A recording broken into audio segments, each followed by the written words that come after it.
Siswa-siswa muda Pahwa menunjukkan vitalitas sekolah melalui gerak ritme masa muda mereka. Di dalam kegiatan kelompok ekstrakurikuler musik, terdengar alunan nada yang bersahut-sahutan melukiskan wajah Pahwa yang kaya dan beragam. Di dalam ruang kelas, anak-anak belajar dan berdiskusi dalam bahasa Mandarin, bahasa Indonesia, dan bahasa Inggris. Interaksi dalam berbagai bahasa tersebut secara alami memupuk pemahaman lintas budaya serta kemampuan berekspresi. Anak-anak TK berada di kebun sayur dengan gembira memamerkan hasil panen sayuran yang mereka petik sendiri. Pada hari panen ini, para orang tua melangkah masuk ke sekolah untuk berbagi kebahagiaan bersama anak-anak, mengukir kenangan masa pertumbuhan yang tak terlupakan. Inilah Serpong, sebuah kawasan yang berdenyut dengan energi baru di wilayah barat Jakarta, Indonesia. Deretan bangunan-bangunan baru tertata apik dengan tata ruang jalan yang teratur rapi. Di sini bermukim banyak keluarga generasi baru yang menaruh harapan dan pilihan untuk membangun kehidupan yang mapan. Di atas tanah yang penuh semangat ini, berdirilah Sekolah Terpadu Pahwa yang memberikan pendidikan dari jenjang TK hingga SMA. Setiap pagi, harapan-harapan mulai berlayar dari sini. Sejak masih berjalan tertatih saat di TK, hingga menjadi siswa SMA yang bercita-cita tinggi. Anak-anak menerima pendidikan yang utuh di sini, selangkah demi selangkah menyongsong masa depan. Setiap kali memasuki kampus, mereka akan melewati semboyan sekolah, belajar untuk diamalkan. Namun, apa yang tertuang dalam papan nama ini jauh melampaui filosofi pendidikan yang terpampang di depan mata. Seseorang harus menghayati warisan semangat ini untuk memahami Pahwa. Sebuah sejarah yang bermula sejak tahun 1901, melewati gejolak zaman, diwariskan dari generasi ke generasi, namun tak pernah padam. Pada pertengahan abad ke-19, Kekaisaran Qing berada di ambang kehancuran, diguncang oleh krisis dari dalam dan tekanan dari luar. Tahun 1851, peperangan Taiping berkobar di wilayah pedalaman, lalu disusul dengan Perang Candu Kedua pada tahun 1856 yang asap perangnya menyelimuti wilayah pesisir. Banyak orang Tionghoa terpaksa meninggalkan kampung halaman mereka. Sementara itu, wilayah Hindia Belanda di kawasan Nanyang Tengah memasuki masa ekspansi pesat perkebunan komoditas yang haus akan tenaga kerja.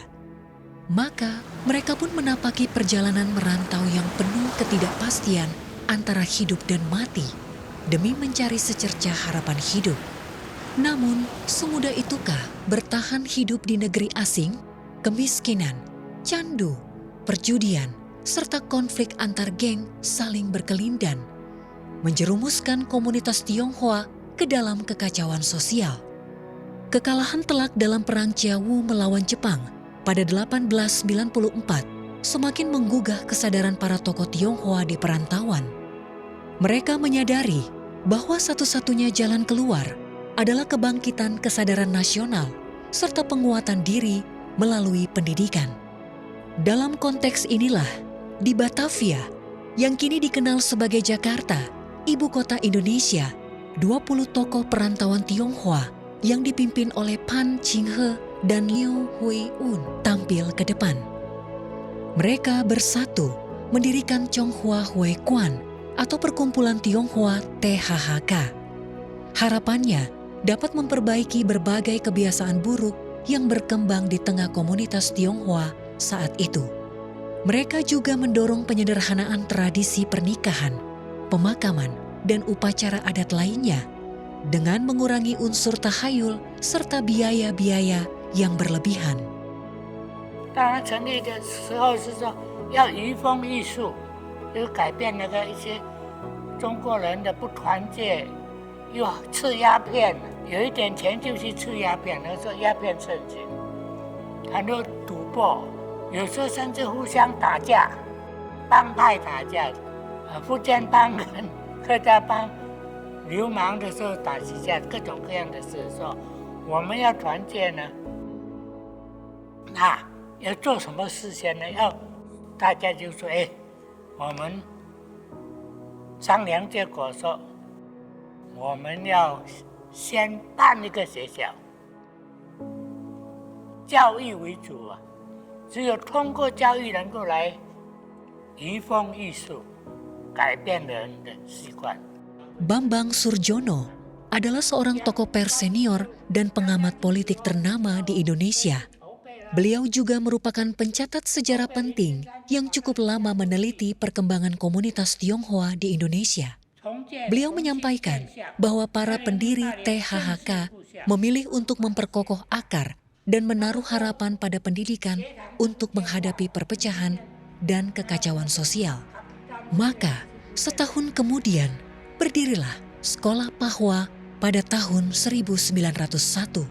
他发布这个书就告八大五亚华人同胞书，说我们要创办一间中华会馆学校，用现代化的教育，现代化的华语教育，不分籍贯，就是叫中华会馆学堂。地址就在中华会馆的会所，叫八地观会所。为什么要叫八地观呢？那边那条路呢，有人摆一个摊位卖八壶茶的那条路叫八地观，叫八地观中华学堂，所以后来就叫八华学校。这是1901年3月17号。中华会馆是1900年才是1年后成立第一间华文学校。那么中华学校、中华学堂成立后，就是这个是印尼第一间中华学校，它比新加坡、马来西亚跟泰国都早。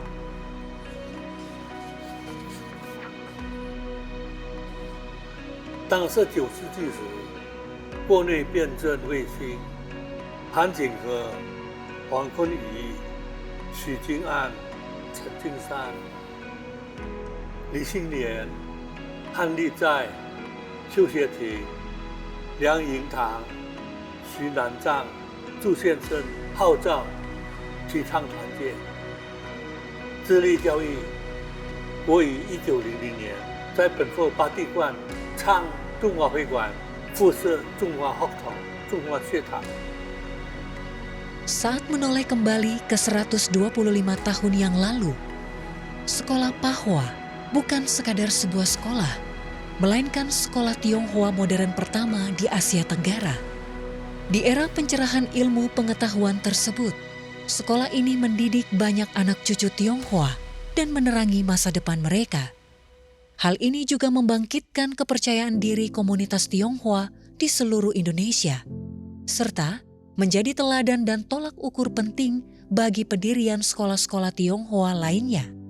Visi besar ini bahkan menggugah hati pemimpin reformasi Kang Youwei yang pada tahun 1903 datang langsung untuk menyaksikan revolusi pendidikan ini. Di tengah zaman yang masih terkungkung oleh cara berpikir tertutup, Sekolah Pahwa dengan berani mendobrak pandangan lama bahwa perempuan tidak perlu bersekolah dan mempelopori penyelenggaraan pendidikan bagi perempuan. Foto bersejarah Kang Youwei bersama para siswi pada tahun 1903 menjadi saksi bisu sebuah tonggak penting yang melintasi zaman. 中华会馆学校成立以后，轰动了全印尼的华人。接着呢，每一个地方都说我们也要成立学校，因为大家都有孩子嘛。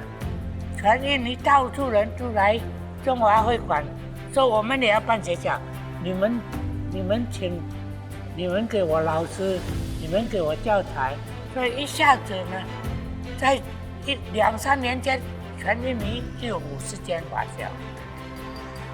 1903年百日维新运动。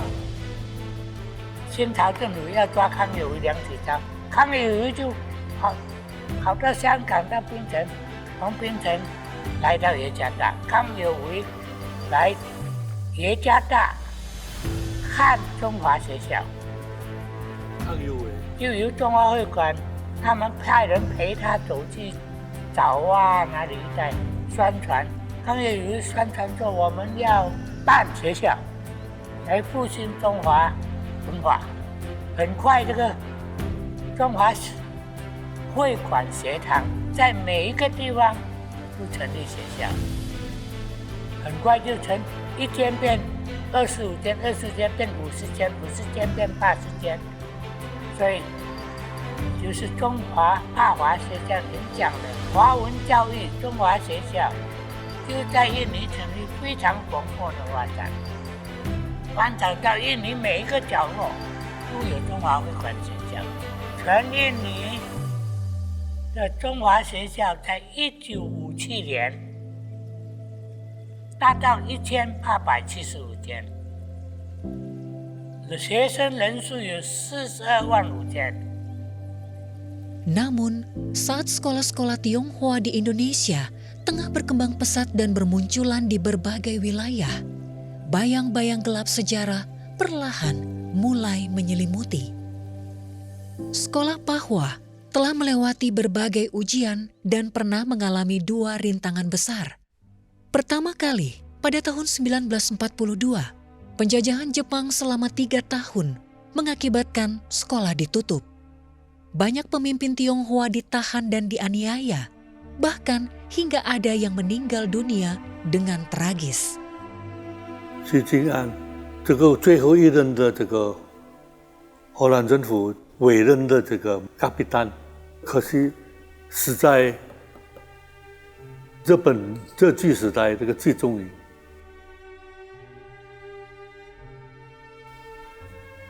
那个我爸爸也是在那个集中营，我爸爸前后3年半，日本时代。 3 tahun kemudian, seiring dengan kekalahan dan menyerahnya Jepang, Perang Dunia Kedua berakhir. Indonesia melangkah menuju kemerdekaan, dan pada tahun 1949, Belanda secara resmi menyerahkan kedaulatan kepada pemerintah Republik Indonesia. Dengan berdirinya negara baru, Sekolah Pahwa turut melakukan transformasi pendidikan yang signifikan. Selain bahasa Mandarin dan bahasa Inggris yang sudah ada, bahasa Indonesia secara resmi dimasukkan ke dalam kurikulum agar siswa dapat berakar di masyarakat Indonesia sekaligus berwawasan global. Pendidikan multibahasa ini membekali siswa Pahwa dengan kemampuan bahasa yang lebih lengkap, serta ijazah Pahwa pun diakui setara oleh otoritas Inggris. Dalam era yang relatif stabil ini, Sekolah Pahwa membina generasi berbakat yang terjun ke berbagai bidang pekerjaan dan menjadi pilar penting bagi masyarakat di kemudian hari. Justru pada masa inilah, para alumni yang kelak memikul misi pemulihan sekolah membentuk nilai-nilai dan keyakinan hidup mereka di dalam kampus Pahwa. 那我是进八华正校1年级，1947年，我们呢那一代，我们家长都选择那个八华，是侨生的一个选择的那个目标。那您觉得八华的教育有什么特色？那特色就这样啊，一个就是注重于善语嘛，这是很特色的，别的学校没有像我们那样的这个对外文2个外文，这个中文跟英文非常注重的。另外就是我们还是宣扬这个儒教思想。八华给我们一个很好的做人的教育，做人的礼貌，还有其他的基本的做人的应该要怎样比较好。 Namun, masa yang tampak stabil ini tidak berlangsung lama. Pada tahun 1957, pemerintah mengeluarkan peraturan baru. Siswa warga negara Indonesia atau WNI dilarang bersekolah di sekolah asing dan wajib mengikuti pendidikan nasional. Agar siswa WNI dapat terus belajar, pihak sekolah memutuskan siswa WNI di sekolah lama atau Patekoan yang semula dikelola oleh Yayasan Sekolah Nasional Baru, diambil alih oleh Yayasan Pendidikan dan Pengajaran atau JPP. Sekitar 20% siswa warga negara asing atau WNA pindah ke gedung Belandongan dan tetap menggunakan nama Pahwa. Siswa yang saat itu tidak menjadi warga negara Indonesia seperti Susono Bunarso, Siang Hadi Wijaya, dan Yudono Gunawan bersekolah di sana. Pada 23 Desember 1957, banyak siswa yang terpaksa pindah sekolah, pergi ke Belandongan dengan perasaan cemas. Mereka harus menghadapi gedung yang lebih kecil, bangunan yang lebih tua, dan lingkungan yang asing.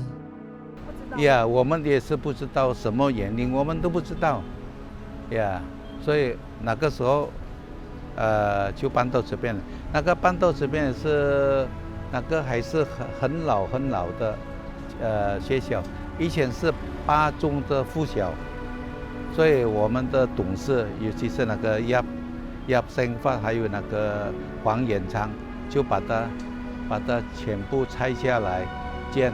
所以我们分3期工程，呀，把它从1957年开始建到1966年，已经全部3期工程都建好了。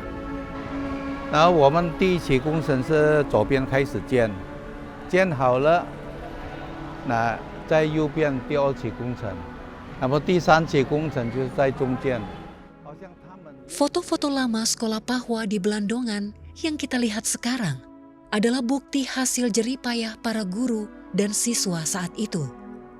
Setelah pindah, mereka secara sukarela membersihkan gedung, memperbaiki meja dan kursi, serta menggalang dana dan batu bata dari rumah ke rumah. Mereka membangun gedung sekolah lapis demi selapis bata dengan memakai tangan dan tenaga sendiri. Sekolah Pahwa juga memberikan penghargaan kepada siswa-siswa yang berprestasi dalam gerakan sumbangan batu bata tersebut, meninggalkan catatan sejarah berharga tentang semangat gotong royong dalam melewati masa-masa sulit. 我父亲就叫我们努建了，所以每一位学生呢，每次就是放学以后，就自己就去找了。 就去找了。那我呢，平常是放学以后就去走了小南门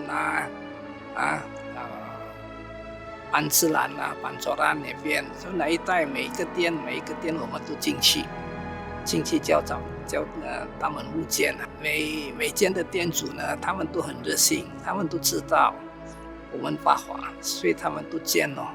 Namun, pada tahun 1960-an, bayang-bayang perang dingin menyelimuti dunia. Retakan geopolitik terus melebar. Indonesia pun tak terelakkan ikut terseret ke dalam pusaran zaman ini. Pada tahun 1965, situasi politik berubah secara drastis. Seiring dengan berkuasanya tokoh militer kuat, Soeharto, badai pembersihan terhadap paham sosialisme segera melanda seluruh negeri. Komunitas Tionghoa menjadi pihak yang paling terdampak, terombang-ambing di tengah gejolak yang hebat. Waktu itu memang keadaannya cukup rawan ya. Jadi hampir tiap hari ada demonstrasi. Jadi September, 30 September itu kejadian jadi Presiden Bung Karno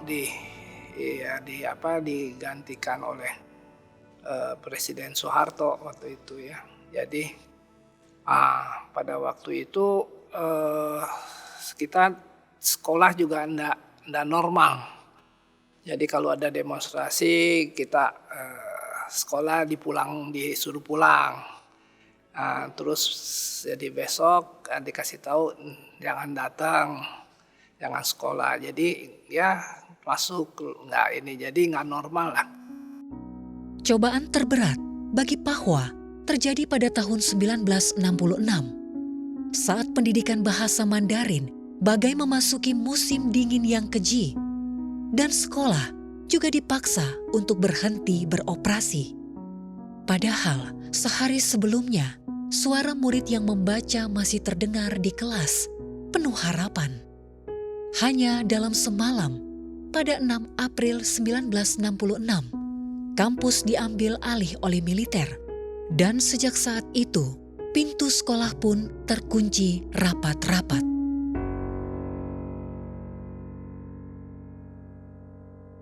他们就是早上全部学生把它集中起来，在这个篮球场，说你们今天是最后一天上课，明天就不必来上课了。 To Chun Han, alumni angkatan 1953 yang memiliki pengalaman mengajar di Pahwa selama 12 tahun, mengenang, kami sedang di sekolah. Tentara datang dan menemui kepala sekolah dan para guru. Lalu diumumkan sekolah ditutup. Murid-murid disuruh pulang. Ini adalah kenangan yang tak terlupakan baginya. Anggota Dewan Sekolah, Yudono Gunawan, juga mengenang. Kami semua kaget ketika sekolah kami ditutup. Keesokan paginya, kami ke sekolah dan lihat sekolah kami digembok. Sama sekali tidak boleh masuk. 我念到高中一，然后学校给印尼政府封闭没收嘛，所以说就没有读下去了。高一、高二就转到别的。高二、高三的时候，我们只是补习罢了，就是老师过来补习了，或者是我们跟同学们实习了，就是那样子了。所以说，我的怀疑也是讲得一塌糊涂。 Sampai tahun 1966, nah waktu itu semua sekolah Mandarin ya sama pemerintah ditutup. Jadi ditutup. Jadi begitu ditutup, ya kita murid-murid nggak ada yang nggak bisa sekolah lagi. Nah, waktu itu saya masih baru umur 16 ya. Jadi saya mengikuti kewarganegaraan dari ayah saya. Jadi waktu itu dia warga negara Tiongkok, jadi asing WNA. Jadi saya nggak bisa ya, jadi ikut nggak bisa. Kalau mau keluar negeri agak sulit lah ya. Ayah dari Siang Hadiwijaya, yaitu Ui Guangqiang, adalah anggota Dewan Sekolah terakhir sebelum Pahwa ditutup. Beliau meninggalkan wasiat. Jika suatu hari pemerintah mengizinkan kembali pembukaan sekolah bahasa Mandarin, kita harus berupaya untuk membangun kembali sekolah Pahwa. Setelah sekolah ditutup, semangat Pahwa tidak pernah padam. Semangat itu telah tertanam sebagai benih di dalam hati setiap generasi alumni, menantikan kesempatan untuk tumbuh kembali. 华侨就感觉到没有华文的这个痛苦，可以说是痛苦小孩子不能念华文。 所以大家都很想有一天的话呢，能够恢复有华文的情况。 Lebih dari 10 setelah penutupan sekolah, pada 8 April 1978, sekitar 250 alumni Pahwa berkumpul bersama. Tahun berikutnya, 1979, di bawah pimpinan Ketua Panitia Persiapan Sucipto Nagaria, diadakan pertemuan alumni di Glodok Plaza, Jakarta. Jumlah peserta meningkat pesat hingga lebih dari 2.800 orang. Inilah reuni akbar pertama bagi para alumni dari berbagai angkatan setelah Perang Dunia Kedua. 虽然学校被封闭了，可是我们校友还是经常联系、见面、沟通。1984年那时候，我们就确定成立一个八华校友会，我们有20几位这个校友大家共同协力，就创办了一个八华校友会，努力回报我们这个母校。 Pada tahun 1984, di bawah pimpinan Ketua Panitia Persiapan, Chong Tiam Siong, alumni Pahwa dan JPP mengadakan reuni akbar kedua pada tanggal 4 Agustus. Pada 11 November 1984, perkumpulan alumni Pahwa resmi didirikan dengan nama Yayasan Pancaran Hidup. Di balik nama ini tersimpan sandi dan harapan bersama para alumni. PH yang merujuk pada Pahwa, layaknya pelita yang tak pernah padam. Namun, jalan menuju pemulihan sekolah tidak semudah membalikan telapak tangan, karena masih harus menunggu kondisi zaman yang matang. Pada 1998, krisis finansial Asia mengguncang masyarakat Indonesia. Pada tahun yang sama, Soeharto lengser dan Indonesia memasuki masa reformasi. Pada tahun 2000, Presiden Abdurrahman Wahid atau Gus Dur mencabut berbagai batasan terhadap budaya Tionghoa. Tahun 2001, diadakan reuni akbar peringatan 100 tahun berdirinya Pahwa. Tahun 2003, Tahun Baru Imlek resmi menjadi hari libur nasional di Indonesia. Di saat yang sama, bahasa Mandarin kembali menjadi bahasa penting yang menghubungkan dunia. Pendidikan bahasa Mandarin yang terputus selama lebih dari 30 tahun, akhirnya mendapatkan momentumnya kembali. Pada tahun 2007, 23 tahun setelah berdirinya perkumpulan alumni, cita-cita lama untuk membangun kembali Pahwa akhirnya menampakkan titik terang cahaya kehidupannya. 那么2005年我被迁级，到2007年这个3样任务都做了。那我们的老师叫钟老师钟天祥，还有杜老师杜俊汉老师，他说你以后有什么打算？我说你们1984年说要建校，到现在已经20多年，还是一个梦想。我说要建校啊，真的吗？我说真的要建校。后来我就计划那个要多少个资金，你要多少宽的地皮。然后我们的老的母校在巴华巴地关是4800平方，那我们买5000平方就够了，比老的学校多200平方，对得起我们的老前辈。最主要地点在哪里？在多伦多的校友是1953年毕业的校友，叫做林希明。他说不要在原来的地方，意思说不要跟政府申请把它收回来，你干脆买一个新的地皮。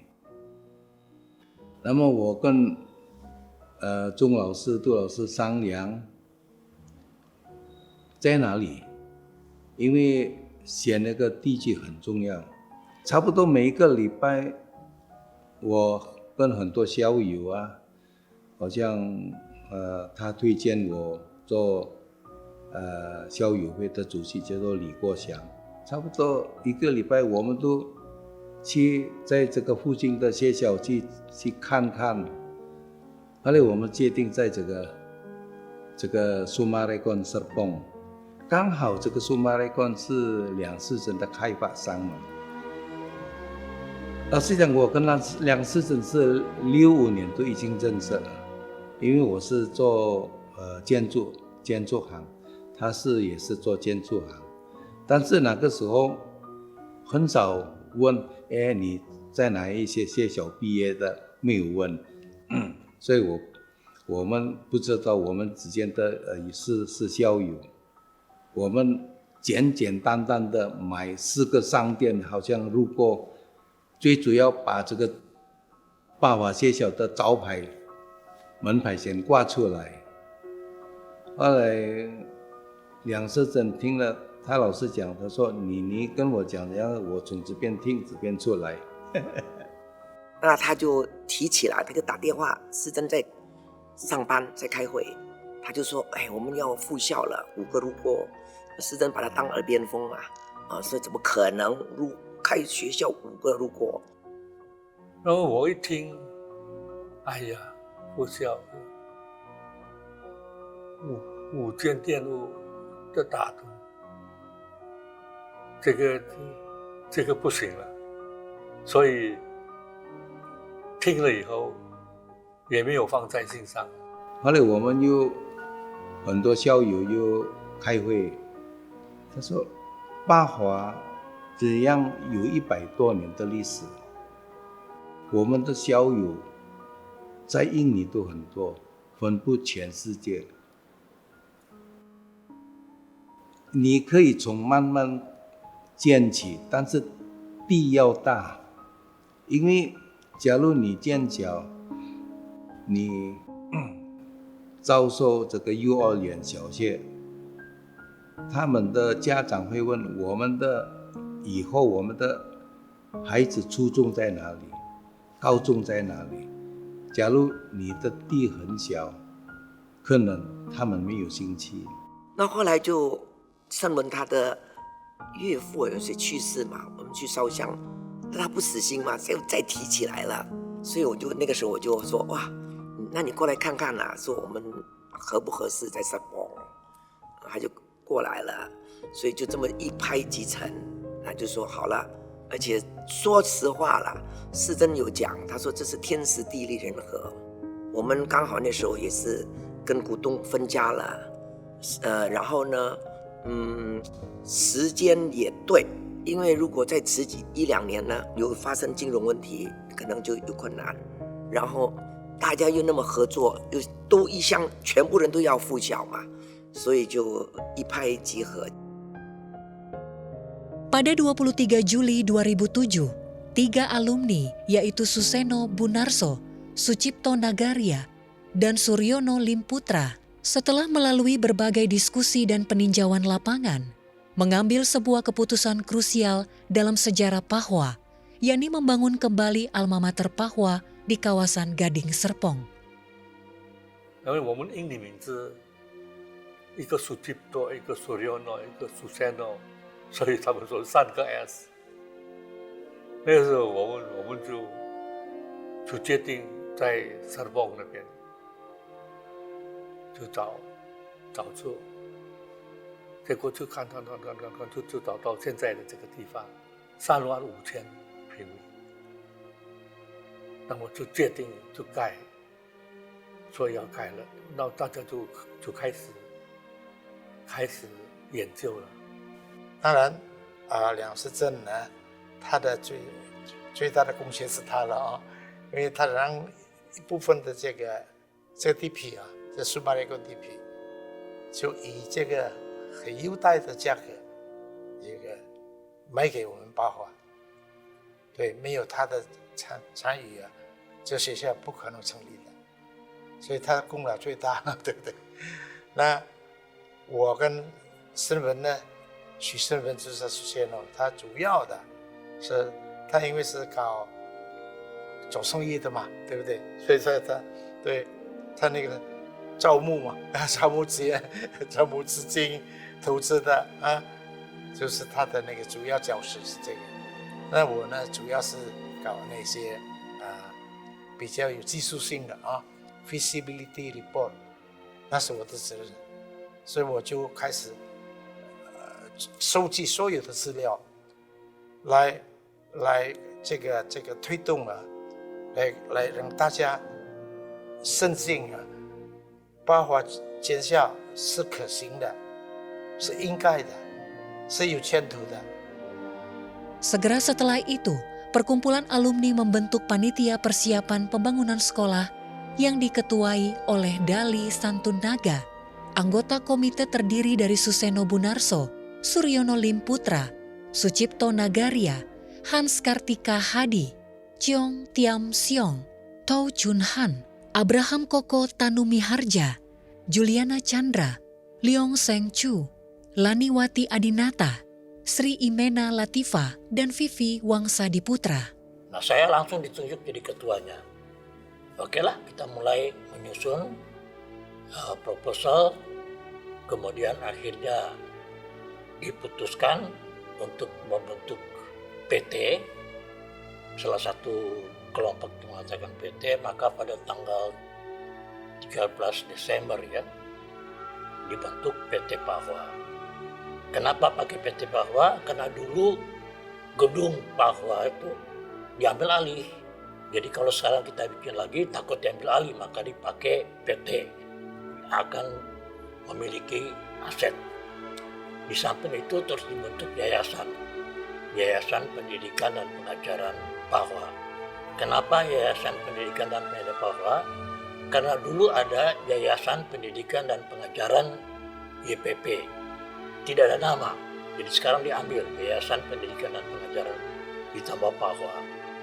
Pada 24 November 2007, dalam Kongres Perwakilan Alumni dari berbagai angkatan yang diadakan di Hotel Alila, Jakarta, para peserta sepakat untuk bersama-sama mendirikan sekolah berkualitas yang tidak mencari keuntungan pribadi, tanpa pamrih, dengan ajaran moral Konfusius sebagai inti pendidikannya. Para anggota panitia persiapan saat itu, meski sebagian besar adalah pengusaha sukses atau pendidik senior, tetap rela bekerja keras tanpa lelah demi lahirnya kembali alma mater tercinta. Setiap Kamis malam di Universitas Tarumanegara yang terletak di pusat kota Jakarta, Dali Santun Naga dengan semangat akademisnya yang disiplin dan tekun, memimpin diskusi mendalam. Selangkah demi selangkah, landasan kokoh bagi pembangunan kembali Pahwa pun mulai diletakkan. Nah, waktu itu ada 12 poin. Ya, 12 poin yang kita pikirkan, yaitu tentu mengenai bentuk sekolah. Karena pada waktu itu ada 2 macam sekolah. Ada sekolah nasional yang dikelola oleh Departemen Pendidikan dan Pengajaran, dan ada sekolah yang dikelola oleh Departemen Perdagangan. Sebab BTO menganggap waktu itu sekolah itu komoditi, jadi dikelola oleh Departemen Perdagangan. Nah, kita memilih untuk sekolah nasional. Nah, terus kita bertemu tiap hari Kamis. Maka oleh Pak Suseno dinamakan kelompok Kamis. Jadi Kamis sore banyak alumni datang di Universitas Tarumanegara, direktorat. Di situ kita rapat sampai malam. Jadi saya anggap sekolah Pahwa sekolah seperti dulu. Tapi ternyata teman-teman juga pikirannya waras. Pak Cipto, Pak Suseno semua memang bukan mau mendirikan itu, memang mau mendirikan sekolah nasional. Sekolah nasional, maka itu didirikanlah sekolah nasional plus trilingual. Mereka minta saya kalau bisa bergabung di sekolah Pahwa ini yang baru didirikan. Ya, waktu itu saya agak ragu-ragu juga, sebab saya pengalaman sebagai pengajar atau pendidikan di bidang pendidikan saya tidak ada. Sebab saya banyakkan di kesejahteraan, jadi bukan akademik tapi non-akademik. Mereka minta, yaitu buat saya jawabannya juga agak susah. Sampai berapa hari baru saya bisa jawab. Sudah saya jawab, kita adakan pertemuan lagi. Karena saya pikir-pikir itu memang saya usulkan waktu itu, kalau kita mau mulai Pahwa, mulailah dari TK. Jangan SD, SMP, SMA. Mulai dari TK yang rendah sekali. Dari sana kita akan bisa dapat siswa-siswa ya lebih banyak mulai dari TK. Maka diminta supaya saya bagaimana bisa bantu untuk mencari guru TK. Pada 13 Desember 2007, PT Pahwa resmi didirikan dengan disaksikan oleh alumni Vivi Wangsadi Putra selaku notaris. Pada 21 Januari 2008, pembangunan tahap pertama dimulai. Saat tiang panjang pertama ditanamkan di bumi Serpong, Laksana melambangkan detak jantung Pahwa yang kembali berdenyut setelah terlelap selama hampir setengah abad. Hanya dalam waktu setengah tahun, kuota 255 siswa untuk jenjang taman kanak-kanak terisi penuh dengan sangat cepat. Pada 24 Juli 2008, Sekolah Pahwa secara resmi lahir kembali dan dibuka untuk kegiatan belajar mengajar. 你看，我们2008年，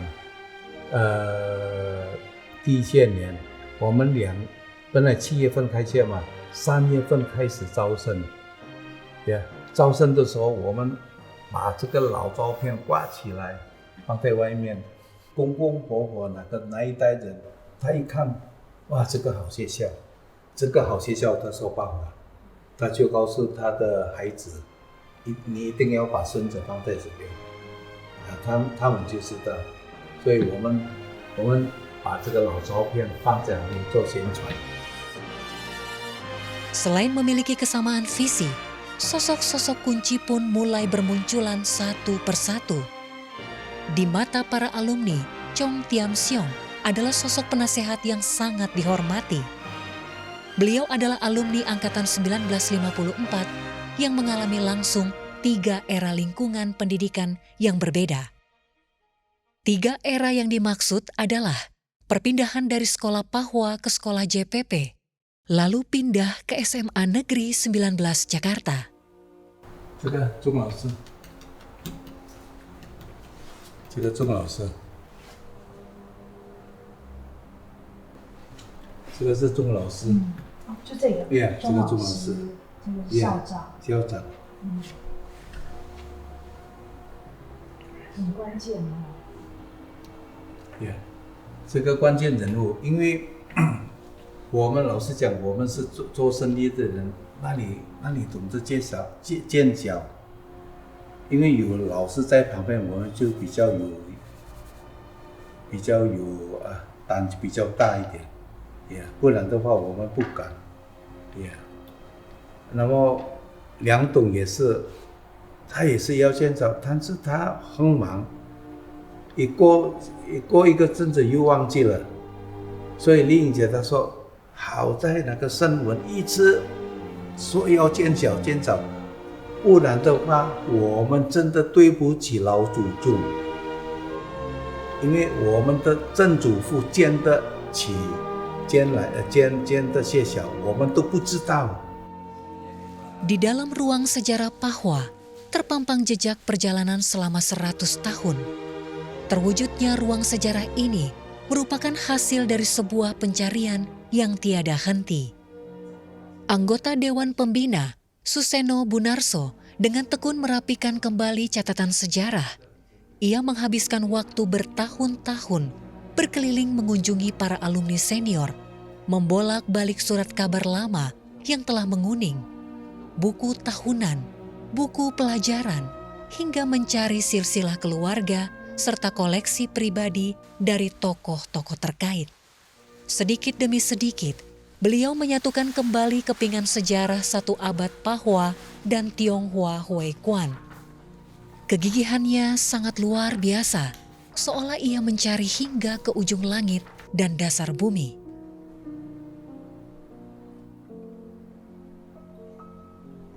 这个照片，你看这个照片不一样的照片嘛，这个好像铜像嘛。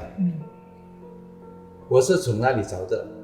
从他的坟墓里面，地下，我进去下面有他的铜像，把它照起来。这个他的坟墓在Jati Petamburan。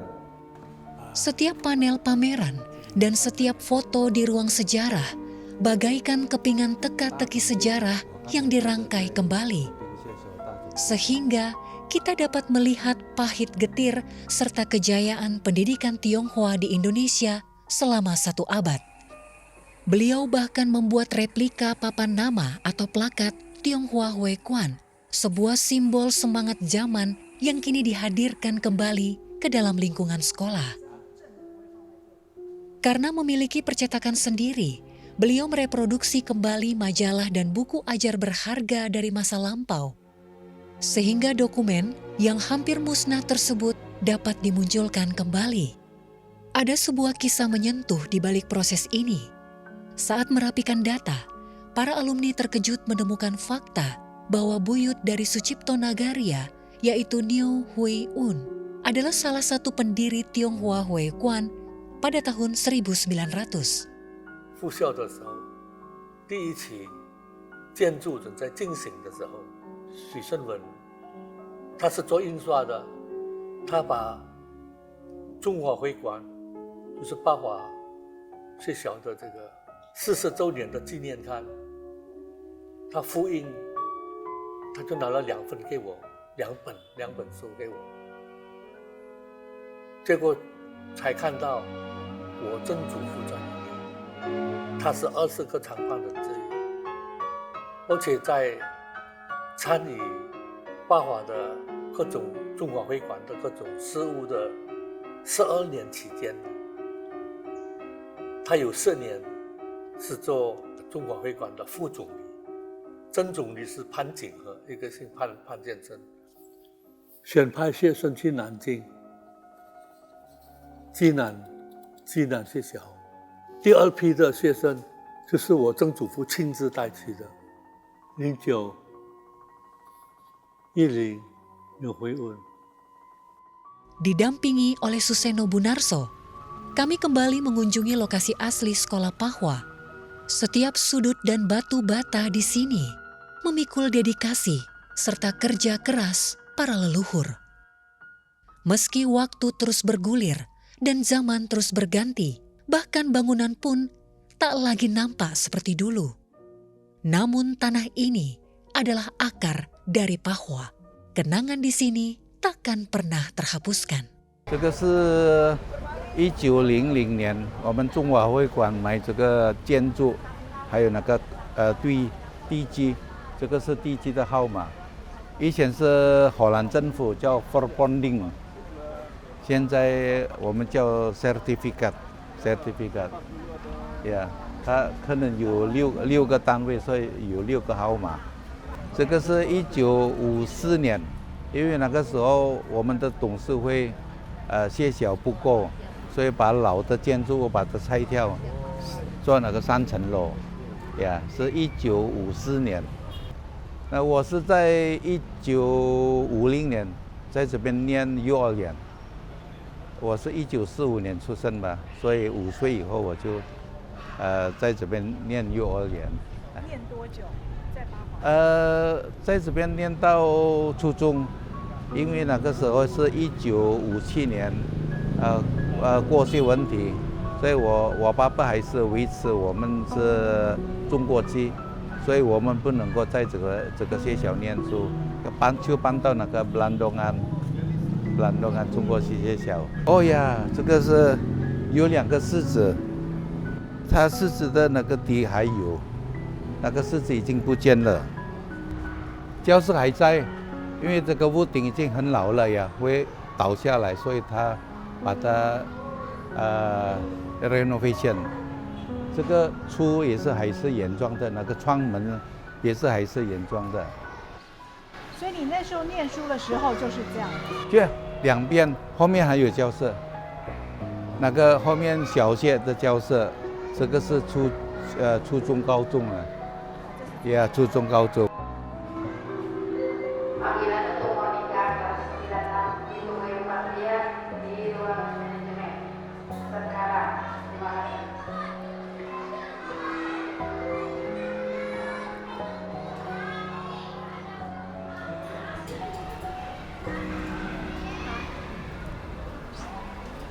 Kelas berapa? Kelas 7 SMP。在那边有后门的呀，后门有一个路，可以直接通到我们那个Belandongan 八华中国界的八华中国界的Belandongan。我是在那边58年的时候我在那边念。谢谢。香。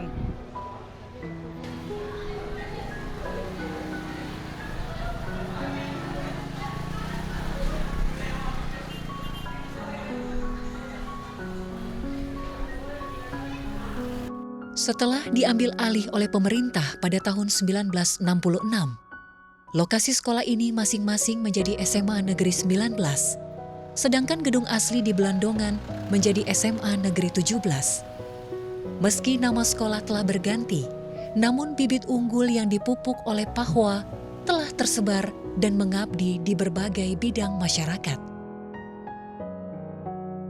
Pahwa tetap dikenang karena mereka yang pernah menimba ilmu di sini senantiasa menyimpan ikatan emosional yang mendalam terhadap alma mater.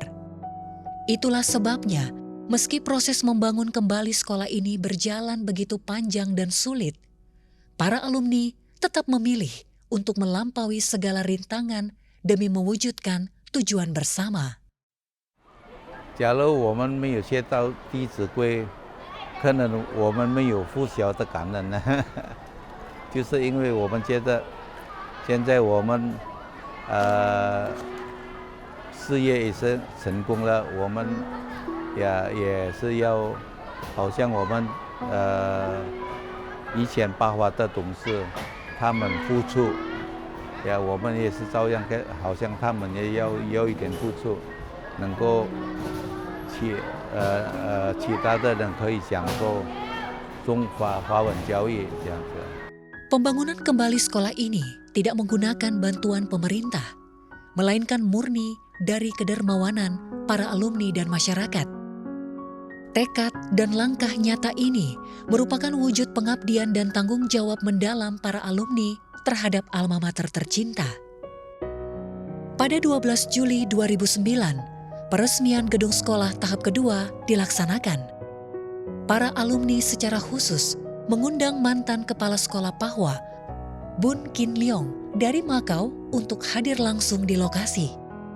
Inilah momen bersejarah yang menghubungkan masa lalu dan masa depan.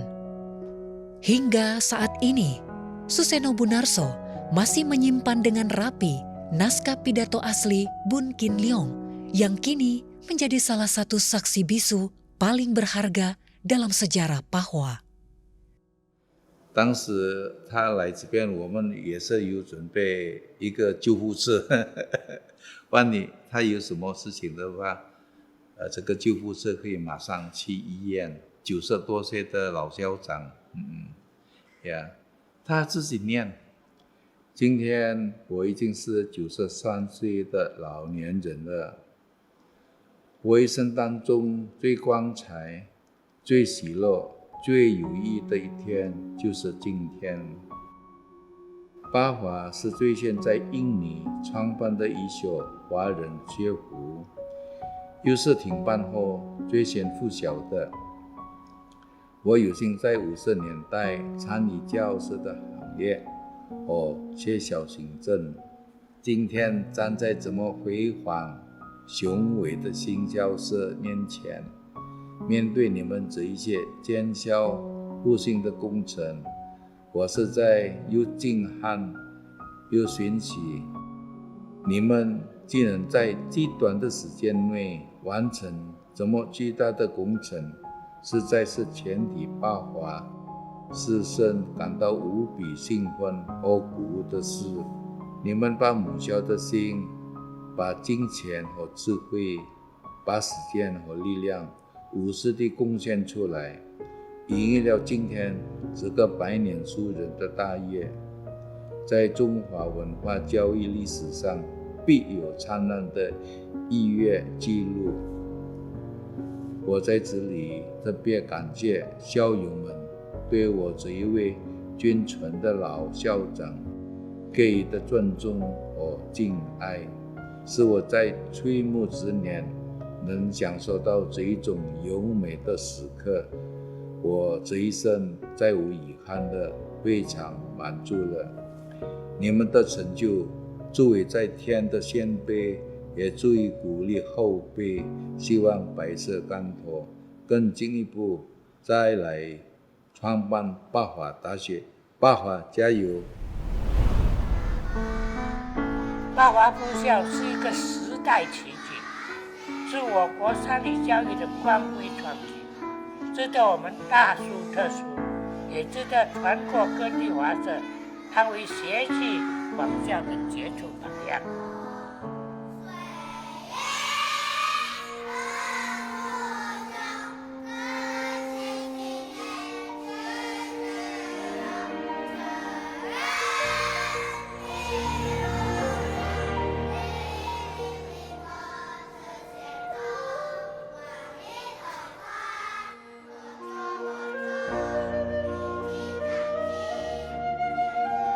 Goresan demi goresan, maestro kaligrafi Steve Yenadira mengayunkan kuasnya dengan penuh penjiwaan. Di antara tarikan garis yang tegas, karakter Pahwa seolah nampak hidup di atas kertas. Tinta yang digores tebal dan tenang mencerminkan badai sejarah yang telah dilalui sekolah ini selama 1 abad. Sementara sapuan kuas yang gagah dan bertenaga melambangkan masa depan Pahwa yang kembali mengepakkan sayapnya. Kini, kompleks sekolah Pahwa yang baru memiliki luas 10 kali lipat dari aslinya. Semboyan sekolah masih tetap Shui Yi Che Yong, ilmu yang dipelajari untuk diamalkan. Meneruskan visi mulia yang telah ditetapkan sejak pendiriannya pada tahun 1901. Pendahulu dari Pahwa itu saya sangat kagum. Mereka sudah memikirkan jauh sebelum ada Pahwa. Mereka mempunyai moto "Xie Yi Zhi Yong", ya, apa yang dipelajari dapat diamalkan. Itu sangat bagus sekali. Dan sampai sekarang itu menjadi moto daripada Pahwa kan, Xie Yi Zhi Yong. Sebab kita dilahirkan di bumi ini supaya kita juga bermanfaat bagi bumi ini, ya kan? Jadi bukan kita hanya hidup untuk makan, tetapi kita juga bisa berbagi supaya untuk kebaikan lebih banyak orang-orang, masyarakat dan sebagainya. Itu ada hal-hal menurut saya. 我们报考校友就有这个特点，因为我们报考校友绝大部分都觉得我们这个能生存啊，能够发展啊，到这个地步啊，有的做生意的，有的当医生的，都因为回归于Pahwa的功能，对不对？我们就觉得我们的一切都是因为我们Pahwa提供的。我因为在学校，在Pahwa学校里学习，有了这个善意的这个特点，有了这个儒家思想，对不对？这个就造成我们Pahwa对母校的这个感恩报恩。 Namun, membangun kembali sekolah ini tidaklah sesederhana mendirikan bangunan semata. Tantangan sesungguhnya adalah bagaimana menghadirkan kembali pendidikan bahasa dan budaya yang sempat terputus secara paksa selama lebih dari 3 dekade. Pada saat itu, tidaklah mudah untuk menemukan guru bahasa Mandarin yang mumpuni. Pasalnya, pendidikan bahasa Mandarin telah lama ditekan, sehingga terjadi kekosongan atau terputusnya regenerasi tenaga pengajar. Tidak ada satupun sekolah di seluruh Indonesia yang dapat mengisi kekosongan tersebut dengan mudah. 最高峰的时候有70多位教华语的老师，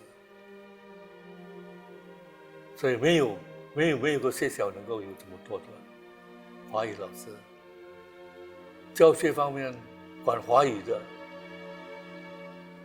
丽英也出了不少力，因为他对华语比较有底子，所以我大概是第2年吧，我就在Pahwa帮忙，就是给我一个职位，就是副执行主席。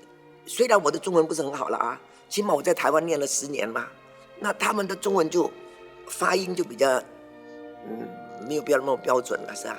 然后呢，我挑选老师我就比较挑了，所以我喜欢发音比较正确的啦，北方的啦，是这样子。这一点我比较多参与。 Selain upaya para dewan pembina, dibutuhkan pula sosok yang memahami dunia pendidikan secara mendalam. Pada saat inilah Waruna Sokoharjo yang telah lama berkecimpung dalam pendidikan bahasa Mandarin mengambil tanggung jawab besar ini. Beliau membantu pelatihan guru-guru sehingga kurikulum bahasa Mandarin di Pahwa dapat berdiri tegak dan stabil selangkah demi selangkah. Namun, Pahwa kini menghadapi masa depan yang jauh berbeda dari 1 abad lalu. Masa depan yang terus berubah dengan cepat. Oleh karena itu, Pahwa mulai merenungkan kembali pendidikan seperti apa yang benar-benar dibutuhkan oleh generasi mendatang. Pada Oktober 2021, Rapat Dewan Pembina secara resmi menetapkan filosofi pendidikan ACT dengan inti attitude atau sikap, communication atau komunikasi, dan thinking atau berpikir. Ini bukan sekadar arah pengajaran, melainkan fondasi dalam membina kemampuan belajar dan integritas karakter siswa Pahwa. Pahwa mengundang pakar internasional untuk memperkuat kurikulum. Dr. Yip Ban Har membimbing Singapore Med untuk mempertajam logika guru dan siswa. Jimmy Keng dari Malaysia menggerakkan platform Deep Learn untuk eksplorasi mandiri. Profesor Lin Pei Jung dari Taiwan memimpin pelatihan PAUD dengan metode scaffolding. Serta konselor Lim Jisoo dari Malaysia yang membimbing pendidikan karakter, mengajak siswa berbakti dan bersyukur dalam keseharian. Hello, my name is Rafael Mio Adi Marta Dinata, and I'm in Pahwa Junior High School, grade 9. Well, currently my dreams are of becoming a financial auditor or being in engineering. Hello， 大家好，我叫蔡慧贤，我今年在八火学校上初3，我的爱好是弹钢琴、看书，然后我长大以后，我希望想成为1名医生，我想要帮助别人成为一个更好的人。Good afternoon, my name is Albert. I'm currently 17 years old, and my hobby is to listen to music and also play sports. In the future, I would like to be an electrical and electronic engineering. Ya, ini sekolah bahasa 3 bahasa. Itu yang sudah pasti paling baik ya. Terutama sekarang ada bahasa Mandarin, di mana menurut saya bahasa Mandarin itu diperlukan di mana-mana. Setelah itu ada pendidikan karakter, yang itu menurut saya sangat menentukan seorang anak itu mempunyai integritas dan tata krama yang baik. Karena dengan adanya ini membuat orang, menurut saya lebih mudah sukses ya. Karena setiap orang yang menuju sukses harus punya integritas yang baik.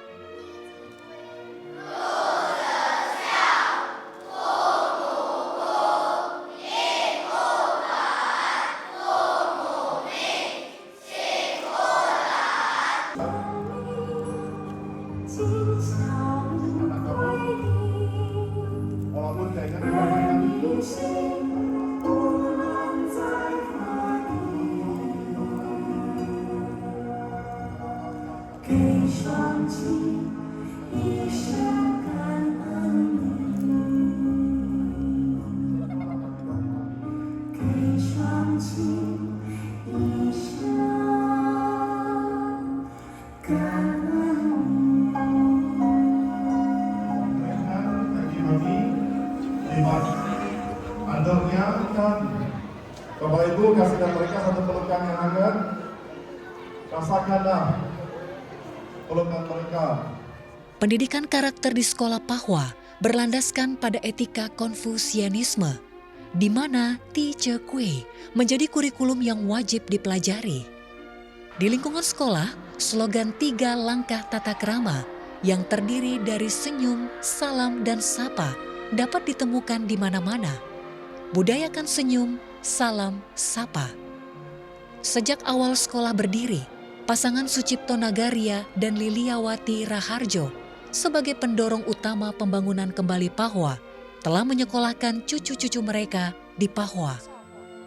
Sebagai wakil ketua pengurus YPP Pahwa bidang akademik, Liliawati Raharjo bukan hanya menjadi donatur utama, tetapi juga orang tua murid.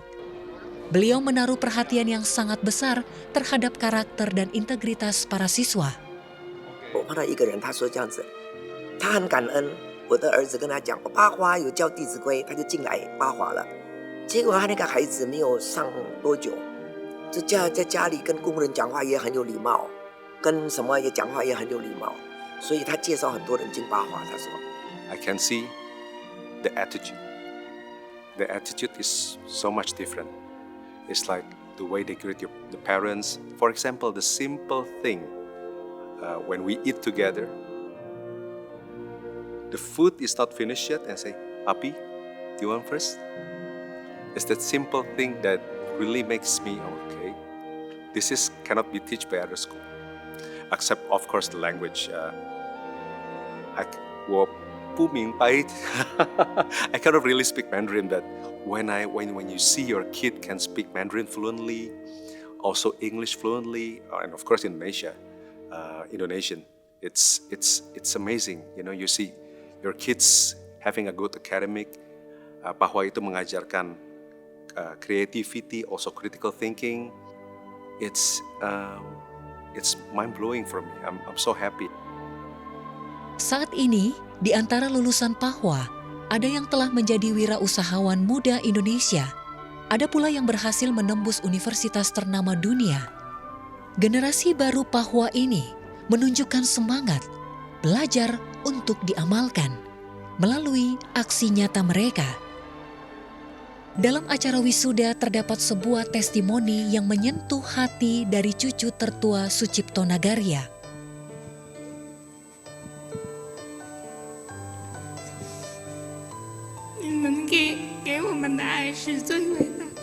Beliau merupakan siswa TK di tahun pertama Pahwa berdiri kembali.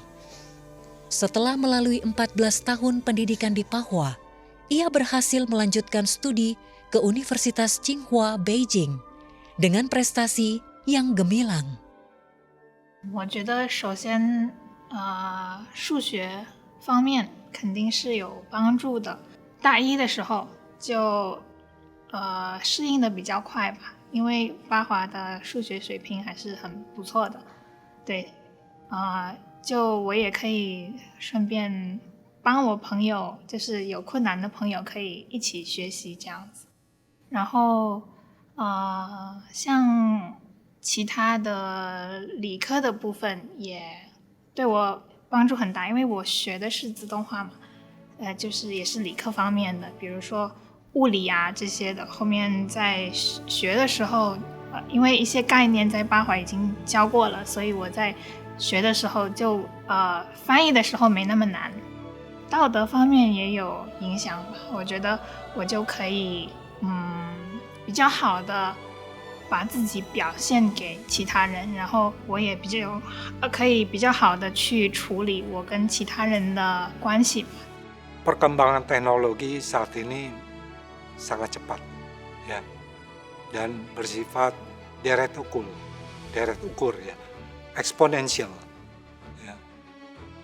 Jangan-jangan apa yang kita ajarkan saat ini tidak lagi relevan di masa mendatang.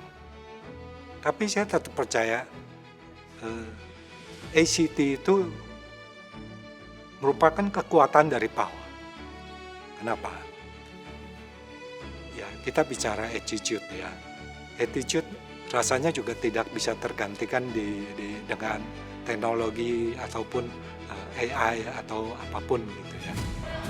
Jika fokus pada tahap awal pemulihan sekolah adalah membangun kembali institusi yang sempat terputus oleh zaman, maka misi inti Pahwa saat ini adalah menciptakan konten pendidikan yang terhubung dengan dunia internasional dan berorientasi pada masa depan. Dalam menghadapi evolusi teknologi yang begitu cepat, kecepatan pembaruan pengetahuan telah melampaui era manapun di masa lalu. Tantangan pendidikan bukan lagi sekadar tentang apa yang diajarkan, melainkan bagaimana membekali anak-anak dengan kemampuan untuk menghadapi masa depan. Sekarang contoh, dulu guru mengajar bahasa Inggris. Mungkin 5 tahun lagi, robot yang mengajar bahasa Inggris. Lihat AI. Itu pasti terjadi. Kalau terjadi ini, bagaimana kita mendidik anak yang harus mempunyai kasih sayang, harus mempunyai harapan ke depan, Nah, jadi titip pesan saya harus dijabarkan dalam 3 kata. Kasih, amal, dan harapan. Nah, untuk menghadapi tantangan ini, akan datang manajemen sekolah Pahwa juga harus memiliki nilai-nilai manusia. Halo semuanya, perkenalkan nama saya Brugita Michelle Karabella. Sekarang saya berada di kelas 11 dan tahun ini saya umur 17. Dari kecil saya sangat suka untuk menari dan di masa depan saya ingin menjadi arsitektur. Di sekolah saya sangat menyukai pelajaran fisika dan juga biologi. Saya sudah di Pahwa sejak saya dari preschool atau TKKB. 老师好，大家好，我叫陈林欣，我的印尼文名叫 Clara Ivanatan， 我现在是17岁。巴华是以道德闻名的那种，然后声誉也比较好，所以我妈妈觉得这里的学校可能会跟我妈妈的想法比较一致，然后呢，这里也是对中文很注重。 Kita mencoba untuk membangun kekuatan dasar dari anak-anak di kami. Bagaimana di dalam kelas mereka itu aktif untuk bisa berpikir, menyelami, mengeksplorasi, dan terus belajar dengan baik. Di Pahwa ini sekarang sudah memasuki tahap di mana bukan lagi guru mengharuskan anak-anak itu menghafal atau hanya bisa ingat terhadap pengetahuan-pengetahuan yang diberikan. Tetapi sekarang kita sudah mulai memasuki tahap di mana kita memberikan benih untuk anak-anak bisa berpikir, men-challenge daya berpikir mereka untuk bisa semakin maju dan mandiri. Saya kira inilah yang kedepannya perlu terus kita tingkatkan sebagai pengurus Pahwa untuk mendatangkan cara mendidik yang terbaik yang memberikan kekuatan dasar bagi anak-anak didik di Pahwa sehingga mereka bisa punya daya juang yang kuat untuk menghadapi masa depan, dan anak-anak yang kalau suatu hari menghadapi kegagalan mereka selalu siap untuk bangkit kembali memperjuangkan apa-apa yang mereka yakini. Setiap zaman memiliki tantangan dan persoalannya masing-masing. Sejarah Pahwa tidak selalu berjalan mulus, melainkan terus-menerus menghadapi ujian di tengah gejolak perubahan zaman. Langkah Pahwa pernah terhenti karena gejolak, namun tetap dirindukan dalam kesunyian. Ini adalah sebuah foto lama Pahwa. Sosok muda Dali Santun Naga berdiri di titik awal sejarah, mendekap erat imajinasi tentang masa depan. Di era itu, terlihat pula sosok-sosok muda lainnya. Abraham Koko Tanumi Harja, Leonard Iskandar Yusuf, Sucipto Nagaria, Suryono Limputra, Suseno Bunarso. Mereka mungkin tak pernah menyangka bahwa masa muda mereka akan menjadi koordinat penting dalam sejarah Pahwa. Hari ini, di lapangan, di ruang kelas, dan di lorong-lorong sekolah, kembali hadir wajah-wajah muda yang baru. Berdiri di titik awal kehidupan, mereka menerima pendidikan yang bersumber dari keyakinan lintas generasi akan ilmu, moral, karakter, dan masa depan. Kisah Pahwa tidak berhenti di dalam lembaran sejarah, melainkan terus tertulis menuju masa depan yang jauh ke depan melalui anak-anak yang melangkah keluar dari gerbang sekolah ini.